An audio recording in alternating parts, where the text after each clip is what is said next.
Hello and welcome. So now is the end of 2024. I thought I'd do a plan for what's in store in 2025.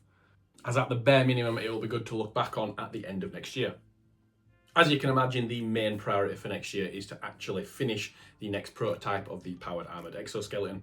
Get it fully working and fully testable, usable, showable to really wrap this long project up. The path for this is pretty straightforward, so while I'm getting the money together to buy all the Kevlar and the carbon fibre for the next prototype, I'm going to make any modifications I can on the next design to make it as good as possible, especially from the aesthetic point for YouTube, as I'm putting more of it on YouTube now, while also getting all of the electronics ready to go and ready to fit, including finally completing the final version of my own actuator design, which can be made cheaply and it turns out at home, including steel gears and, at least as an option, silicon steel stators. I think fairly soon as well I'll be putting cameras into the eye lenses for the helmet design, as it will be a camera and screen setup on the inside of the visor for the next prototype. Whether this helmet will change in the future is yet to be defined, at which point it should marry up pretty well with actually building and finishing the entire prototype, which, because of the amount of R&D essentially I did with the previous prototype there, it should, at least in theory, only be a few weeks to actually build the entire thing. Once I've got the 3D printed casings out, the rest of it's all on files, it's all basically ready to go. Which, as the actual build won't take that long, it does give me room to take on another project that I really want to do, which should be easier to do now I'm developing my own actuators. And that is building my own bipedal robot, kind of like a Tesla robot, but a bit different. If I can produce my own actuators for the exoskeleton at a low price, which is looking at around £60 at the minute, I think it's like $80 or something, then building my own robot becomes a lot more realistic to do, particularly from the cost aspect, because a lot of these actuators, if you've ever looked at them, I'm sure you'll know, can get very expensive very quickly.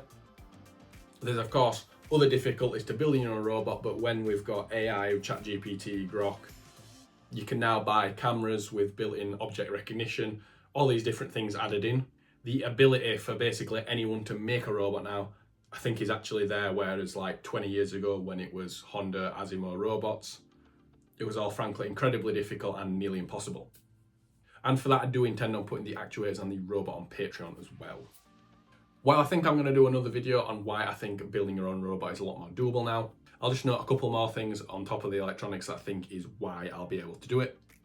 And that is, the robot really doesn't need to be heavy, so the power output and everything really doesn't need to be that big. You can basically just 3D print the entire thing now. Also, it doesn't really need to be a fat-bodied robot, it can pretty much be a kind of a skeleton, as the actuators act as basically both the joints and the muscles. Although you do also have the possibility of using kind of cheaper linear actuators for certain joints, perhaps like the knees and the hips, as these types of actuators might hold torque better, i.e. hold in one position better than other types of actuators. And because it doesn't need to move with a human being like an exoskeleton, it can just kind of move at its own pace. I also don't particularly intend on this robot being that useful, at least to start with. I think it'll just be a good, fun thing to do, and I'll learn a lot by doing it. The most difficult thing to do, of course, I reckon, being the hands, because you'll have to use wires and everything. So I imagine the hands might be pretty basic, at least to start with. But either way, a fun project to take on, I'm sure. This will, of course, be intermingled with other smaller projects that I want to do. The next one being a low vision, echolocation, daredevil style hoodie that you can wear, that has vibration motors, ultrasonic sensors mounted across it so you can detect if you're getting close to any objects without necessarily being able to see. Which brings me on to perhaps a more personal objective, but it might make for good content, which is to get my old levels of fitness back in 2025 that I had back in 2022. So I was consistently into fitness for a long time, kind of have been over the last 2 years, but nowhere near what I want it to be. Back in 2022, I used to run a 10K a week. I used to do a decent amount of boxing work at least once a week, and then weight train for the rest of it. Deadlifting 200 kilos, bench pressing 130 and squatting 160.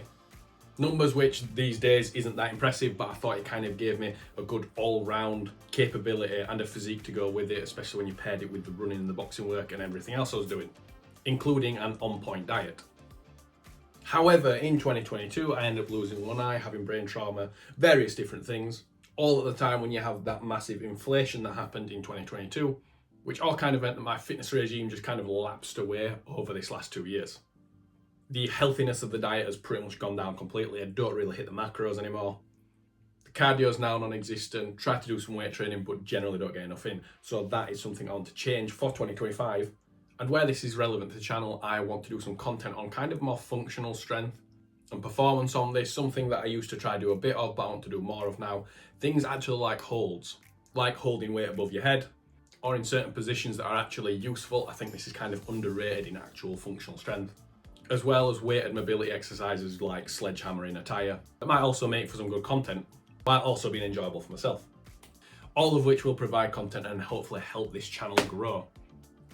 As while I like making these videos and fully documenting the things that I do, the projects I do, I actually think in the UK doing things on YouTube with the fact that you've got the ability to earn ad revenue is probably actually the best way to fund some of these things nowadays.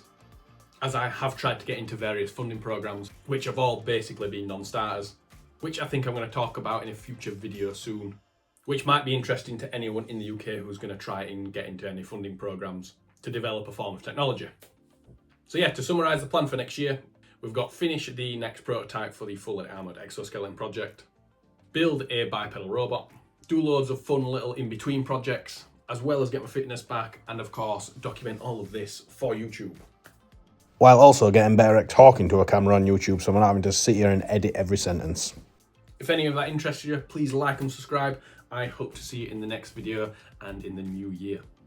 Have a great day and a happy new year.